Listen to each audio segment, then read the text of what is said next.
नमस्कार, स्वागत आहे आपलं सुनीताच्या किचनमध्ये. आणि आता रक्षाबंधन आहे उद्या, म्हणून मी आज एकदम स्पेशल आणि 2च गोष्टीत बनणारा गोडाचा पदार्थ बनवून दाखवणार आहे. कारण बायकांना खूप प्रश्न पडतो, काय बनवू, काय बनवू? तर ते शेवया मी माझ्या आईनं बनवलेल्या आहेत घरी. तर ते घरच्या गव्हाच्या पिठाच्या बनवलेल्या शेवया आहेत. तर आता मी ते शेवयाचा एक गोडाचा छान असा पदार्थ बनवणार आहे. त्यासाठी मी 2 चमचे तूप घातलेलं आहे कढईमध्ये आणि तुपावर आपल्याला ह्या शेवया छान अशा भाजून घ्यायच्या आहेत. जसा तांबूस रंग कसा येतो तसा. तर आपल्याला मैद्याच्या वगैरे शेवया आणायची गरज नाहीये. कारण आपल्याला खूप प्रश्न पडतात, की खीरसाठी शेवया बाहेरूनच आणल्या पाहिजे, असं काही नाही. आपण ज्या नेहमी खातो त्याच शेवया. बघा किती छान रंग आलेला आहे.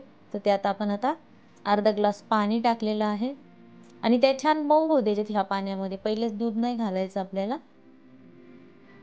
तर तुम्ही बघू शकता, एक 5च मिनिटं आपल्याला छान उकळी काढली की त्या छान मऊ होतील त्यामध्ये.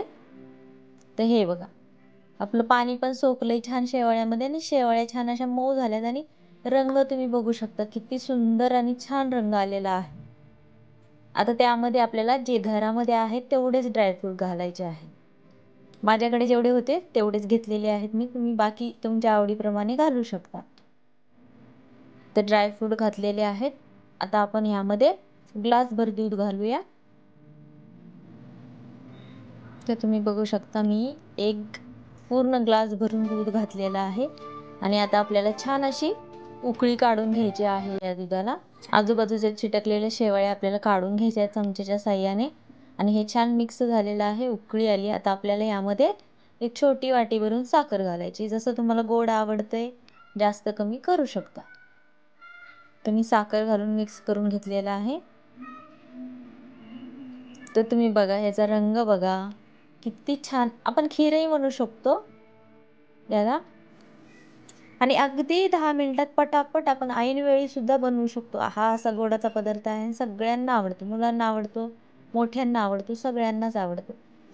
आणि जास्त काही प्रश्न पडत नाही, की काय आणू, काय नको, असं नाही होत. पटापट ऐनवेळी तुम्ही बनवायला घेतलं तरी होऊन जातं. आता आपण शेवटी वेलची पावडर घातलेली आहे आणि मस्त छान मिक्स करून घेऊ. तर यामध्ये तुम्हाला हवे तर चारोळे घालू शकतात, कोणी केसर घालू शकता. जे जे काही आहे आपल्या घरामध्ये अवेलेबल जे असेल ते. ऐनवेळी धावपळ करण्याची अजिबात गरज नाही. आणि बघा तुम्ही, एकदम छान असं गोड खीर समजून खाऊया. गोड झालेली आहे छान मस्त. तर तुम्ही बघू शकता, याचा रंग बघा खिरेचा, मस्त की नाही छान. आणि शेवयाचा पण रंग बघा किती सुंदर असा छान आलेला आहे. तर तुम्हाला माझी ही पटापट बनणारी रेसिपी कशी वाटली नक्की कमेंट करून सांगा आणि व्हिडिओला लाईक करा, शेअर करा. आणि तुम्हाला रेसिपी आवडत असेल तर नक्की चॅनलला सबस्क्राईब करा. धन्यवाद.